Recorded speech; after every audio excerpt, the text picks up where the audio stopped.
Muito bem, ó, nessa semana a gente foi surpreendido com uma notícia que o Banco Central anunciou, né? Que foi exatamente esse papo que a gente estava falando sobre a nova cédula de R$200, e a gente convidou um especialista, um economista, para falar com a gente sobre o assunto e entender os impactos disso na economia do nosso país, saber se tem alguma coisa relacionada com inflação, saber como é que vai ficar a vida do pobre, a vida do rico, a vida da classe A. Seja bem-vindo, Carlos Eduardo, da nossa casa, tudo bem? Joia. Bom, então a gente fez umas brincadeiras ali, viu, gente? Nenhuma dessas cédulas, graças a Deus, não é verdade, né? Mas a gente começa perguntando, foi uma coisa que pegou todo mundo de surpresa, né? Por quê? Fazia muito tempo que não se lançava uma cédula nova? Então, o que acontece é que uma das funções do Banco Central é de garantir a liquidez monetária. Ou seja, é preciso que o Banco Central haja quando há uma demanda maior por moeda. O que ocorre é que durante o período da pandemia, isso no mundo inteiro, a gente tem notado um aumento da demanda do público, das pessoas, por dinheiro. Então as pessoas estão demandando uma maior quantidade de dinheiro. E isso no mundo inteiro, né? Em todos os bancos centrais tem visto uma oscilação por um aumento dessa demanda a partir de março. E de março a julho no Brasil, para se ter uma ideia, o dinheiro em poder do público aumentou em média 61 bilhões de reais. O dinheiro de papel mesmo. O dinheiro de papel, em poder do público, né? Então, o que está acontecendo? Alguns analistas identificam que pode estar havendo uma maior tendência ao entesouramento. O que é o entesouramento? Pessoa guardando dinheiro embaixo do colchão? Esse termo gente. popular. Tem, gente. E assim, na verdade, isso nada mais é do que uma resposta psicológica a uma necessidade de segurança do público.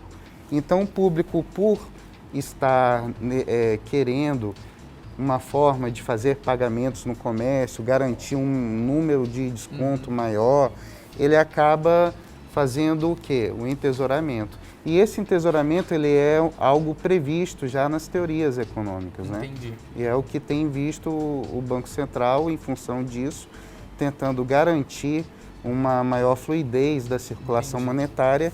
Ele quer inserir mais notas, mais cédulas, né, à disposição do público. Agora, Jéssica, outro assunto que a gente também já tratou aqui no nosso programa, né, que após a pandemia, o governo federal liberou aí o cadastro para o auxílio emergencial, né? Eu acho que talvez isso dê uma movimentada também, né? Aí a gente falou sobre isso aqui no programa. Nós falamos, inclusive na segunda-feira, nós vamos abordar o assunto do FGTS emergencial, né?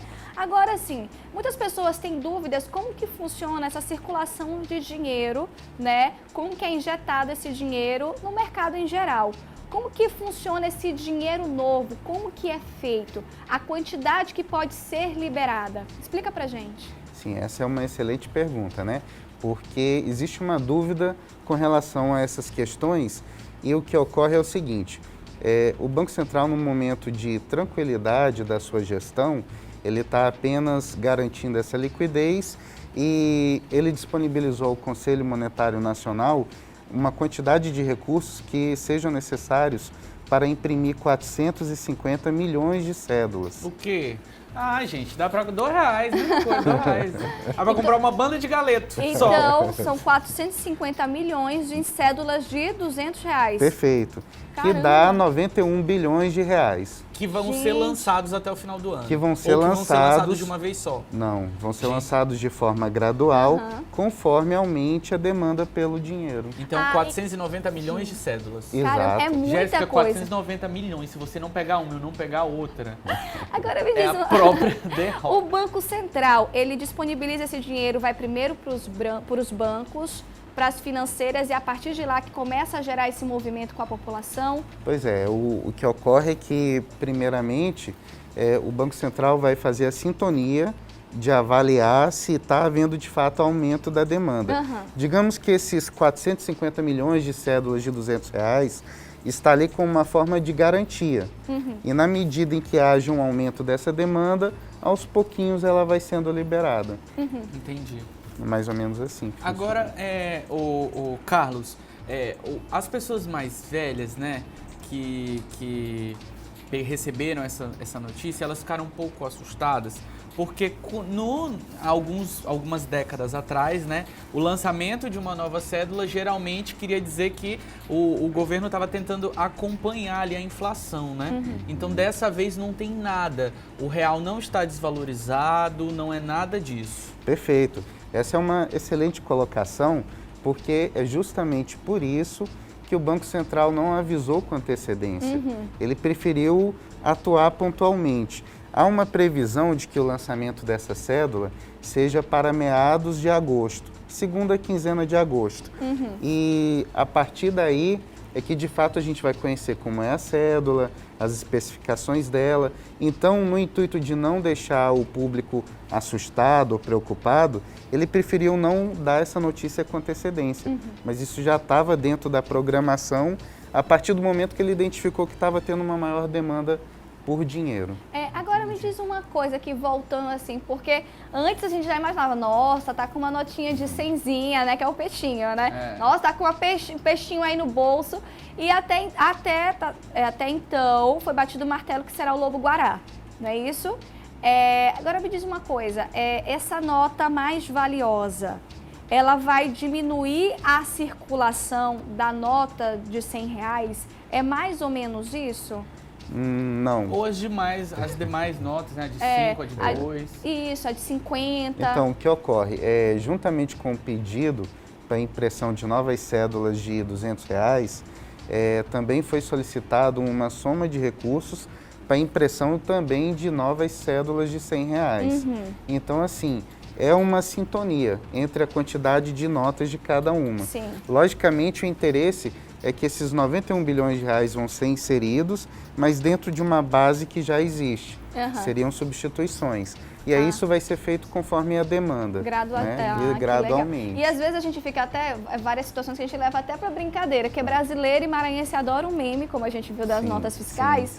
E aí já surgiram vários memes também, por exemplo, da caixa de supermercado, né? Comprar um biscoito recheado, troca R$200 para mim.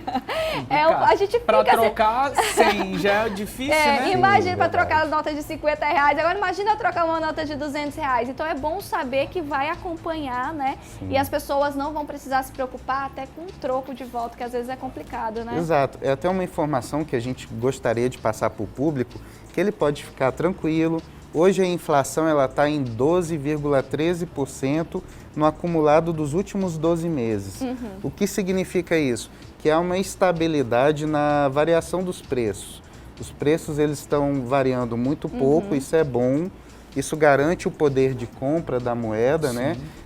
As expectativas estão bem ancoradas. Fomenta o mercado, né? Pois é, você tem uma estabilidade, uma previsibilidade na condução da política monetária pelo Banco Central. Isso é positivo. Então o público pode ficar tranquilo, sim. Então, não vai faltar moeda. Não vai faltar moeda, essa é a intenção. A gente pode dizer então que apesar do cenário de pandemia, apesar né, de vários empresários, né, microempresários e também grandes indústrias precisarem parar por um tempo agora que estão voltando, a economia ela continuou estável. Exato, a economia ela, digamos assim, que a condução da política monetária exercida pelo Banco Central, ela tem sido bem executada. O Banco Central ele está monitorando de perto, dentro das funções que ele possui, uma delas é a garantia da liquidez.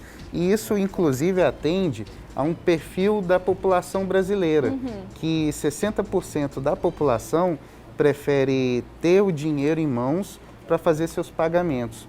Ou seja, essa pesquisa realizada pelo Banco Central. Eu achei que isso podia cada vez mais diminuir, né? A gente vê, porque com a evolução das plataformas digitais, o banco, né? Pagamento online, porque assim, em outros países já não se vê tanto dinheiro assim rodando, né? Verdade. É tudo muito online, transferência online, pagamento online, cartão, né? Que você às vezes nem precisa inserir nem digitar a senha, você já vê isso nos países de primeiro mundo. E aqui no Brasil a gente está remando contra a maré, na verdade. A gente continua segurando o dinheiro, prefere o dinheiro. E a gente aproveita até para desmistificar um pouco disso. Por exemplo, não há uma competição entre o pagamento digital e as cédulas, não há competição.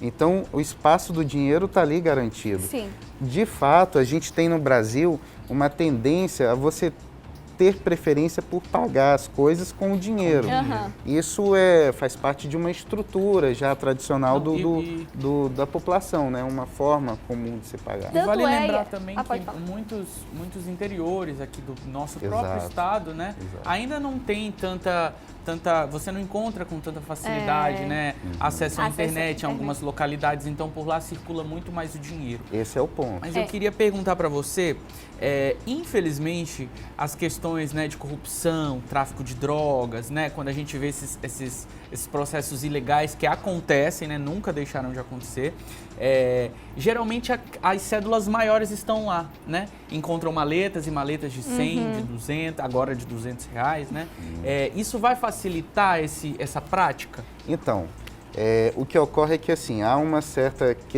questionamento quanto à segurança da cédula, né? Porque ainda não se tem informações como ela vai ser, quais são os itens de segurança, mas a gente lembra um senso comum. Quanto maior o valor da cédula, maior é o nível de segurança impresso nela. Ah, é? Exato. Então a gente pode contar com um nível de segurança cada vez maior e por ser uma cédula de seu maior valor, né, nesse momento, que vai ser a de R$200, é possível que o Banco Central aumente ainda mais o nível de segurança dela. Agora, Carlos, para a gente quase chegar aqui no final do nosso bate-papo, é claro que tem todo esse estudo para o lançamento da nota de R$200, mas quem aí nasceu, né, anos 90, anos 2000, a gente se deparou com várias cédulas que o Banco Central chegou a lançar também. Quem não lembra aquela cédula como se fosse de plástico, né?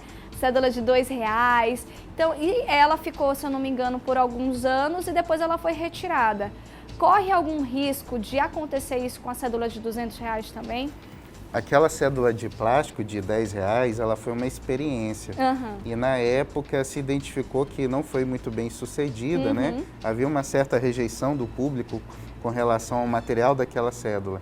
Por isso se voltou às características que a gente usa atualmente, né? Essa cédula de papel, né? Que é mais fácil ao tato, que ajuda no manuseio no dia a dia. Ah, então foi por conta disso. Exatamente. E a nota de R$200, como vai estar com nível de segurança, digamos que maior. E igual também o manuseio com a nota de R$100, então pode ser que a aceitação seja positiva, né? Sim, exato. E assim, todos os detalhes do projeto da emissão dessa nota são verificados com muita cautela, até mesmo a preferência do público. Como, por exemplo, foi feita uma pesquisa em 2001 sobre quais poderiam ser os animais da fauna brasileira a serem colocados nas futuras notas. Ainda não tinha nota de R$2 nem de 20. E aí nessa pesquisa, em primeiro lugar ficou a tartaruga marinha, em segundo lugar ficou o mico-leão dourado e em terceiro lugar o lobo-guará. Opa! E aí o que aconteceu? A gente teve a inserção da nota de R$2, em primeiro lugar estava a tartaruga, e ali foi. Em segundo lugar, a nota de R$20, logo em sequência. E aí foi colocado o mico-leão dourado. E então agora chegou a vez do lobo. Em outros países, geralmente, é estampado com o rosto de figuras, né? Presidente. Imperadores, presidentes, né? Aqui a gente expõe animais lá nas notas. Agora, para finalizar, definitivamente para finalizar, eu queria que você falasse pra gente, porque o dinheiro também não é para a vida toda, né? A gente rasga, a gente risca, criança, né, molha, né? A gente consegue trocar essa cédula que foi rasurada? Até quando que eu posso aceitar uma cédula que ela veio com furo, ou veio manchada, ou veio apagada, ou o que pode me levar a uma desconfiança de que aquela cédula possa ser falsa? As normas do Banco Central dizem que enquanto 70% da integridade da nota estiver garantida, ela possa ser utilizada. Mas sempre que você sente que essa nota está muito desgastada, você pode procurar qualquer banco, né? Banco que nós tenhamos aí em bancos funcionamento, privados mesmo, ou públicos. Entendi. E assim você pode fazer a troca da sua nota. Ah, pode trocar então. Pode Já sim. pensou, Jéssica, rasgar, né? R$200 chegar rasgado, né? Ia ser complicado. Mas Você pode os trocar. bancos aceitam, né, esse nível de integridade, né? Claro que quando há um comprometimento muito grande da nota, é impossível recebê-la, né? Entendi. Ô Carlos, a gente agradece muito sua visita, sua disponibilidade, o bate-papo foi bem legal. Muito obrigado pela sua visita, tá? Obrigado, bom dia a todos. Jéssica Lima.